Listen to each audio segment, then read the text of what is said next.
I've just had a bit of an epiphany. So I've been thinking on my lack of commitment to magic. It was something that I wanted to do.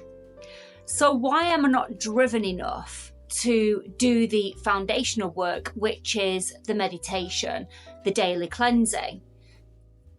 Well, I can kind of answer that because I find it boring. Okay. So I've just been watching something, and he was reading from an Aleister Crowley book, and I remember reading something from Aleister Crowley about having the will to succeed in magic, and it's about having the will to do the boring endeavours such as the meditation. Now, a lot of people get into magic to improve their lives, so it then brought on the question for me as an individual, how do I find the will? Because the reason why I wanted to do the magic was to improve certain areas of my life, like, for example, the lack of discipline that I have, the way I'm easily distracted. I'm like a magpie. Something shiny new comes along and I'm there. I'm always looking for new things to excite the brain. You know, it's why I've not stayed with Gnosticism, or I've not stayed with whatever I've been, anything that I've researched. I've not stuck with that because I'm always moving forwards. So the idea for me for wanting to do the magic was to improve certain areas of my life. Now, if you have to have the will, so let me think about this. You know, before I get in front of the camera, it always sounds better in my head. And then as soon as I get on camera, it starts to come out as a rambled, jumbled mess. But anyway, so let's say to do a ritual, right? Okay, let me go back. When you're looking into doing magic, there's a lot of talk about working with deities. Let's say, as an example, Lucifer is the perfect deity for knowledge. So people want to work with Lucifer for knowledge, but nobody talks about all the boring crap you've got to go through in order to get there. Most of us don't have the ability to be able to tap into the astral realms, although it does happen. It's happened to me, but it's not something that I've intended to happen. It's kind of just happened. So the idea with me doing the magic course was for me to add that intention to my endeavours.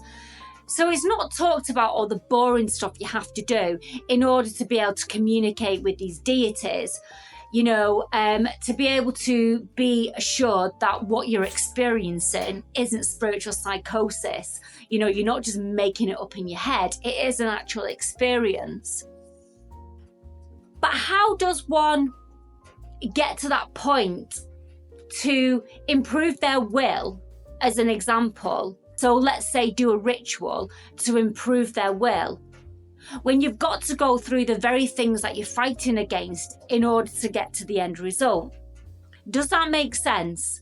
I'm hoping it makes sense, because it's something that watching this video, it's just triggered that within me. Another reason why I wanted to do the magic course is because I wanted some structure.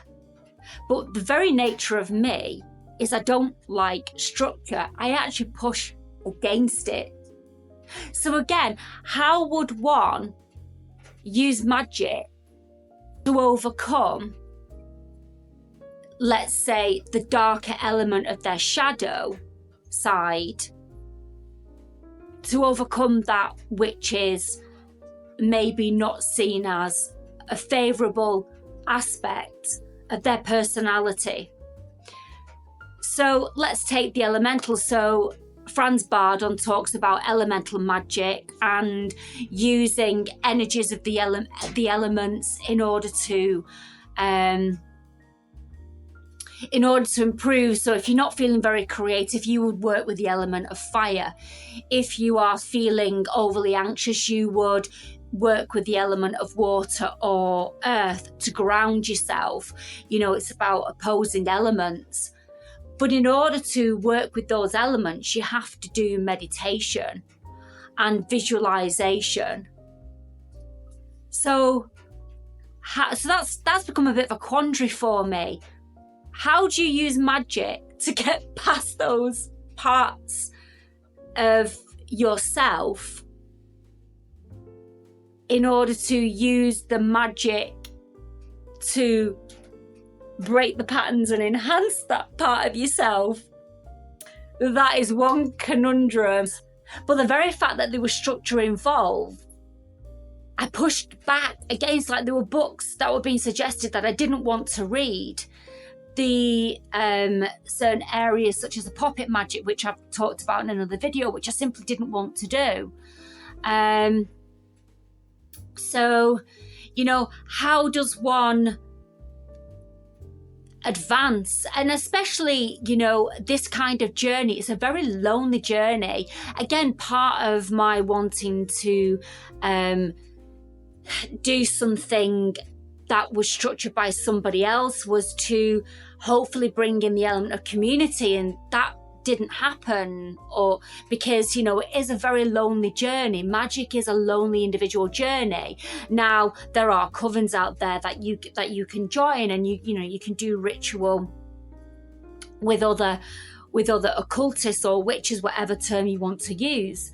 But you know, it still doesn't take away the fact that, let's say I joined a coven for the community aspect of magic, and 1 month, you know, because we all feel external factors, which are also internal, because as within, as without. But again, you know, I'm trying not to complicate these things.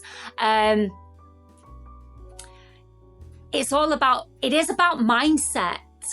But if you are dealing with life, then your mindset isn't always where it needs to be in order to overcome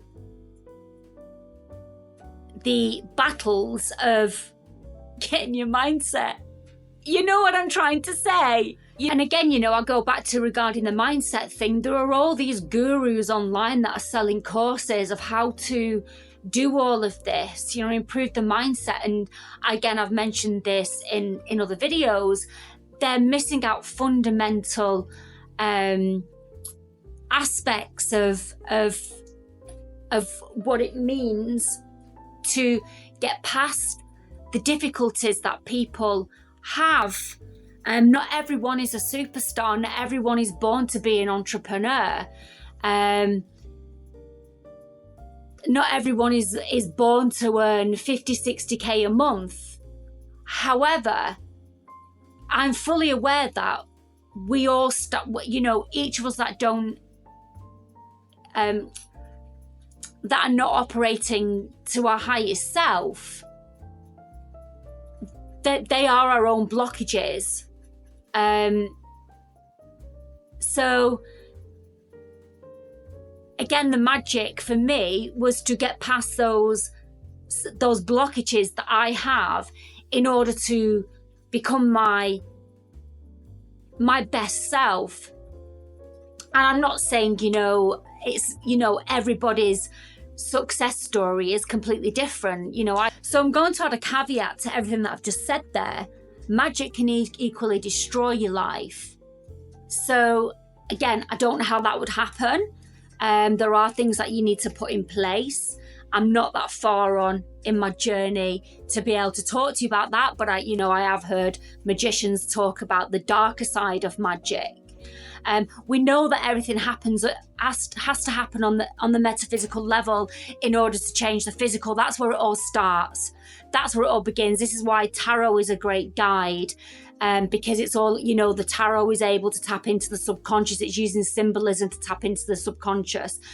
Sigil work, it's why the law of attraction is ultimately flawed, because the law of attraction is not changing the subconscious. It's not tapping into the subconscious using symbolism. The law of attraction is using our language, and the subconscious doesn't understand our language. But anyway, that's for another video if I decide to do that. So yes, there is a caveat to magic. There is a good, as with anything, there's the dark and there's the light in order to find equilibrium. But in order to improve elements of our lives, like, you know, I want more will. I want more will in it in order to be able to commit to something. So how do I do that and get past my lack of desire for wanting to sit in a still position for half an hour?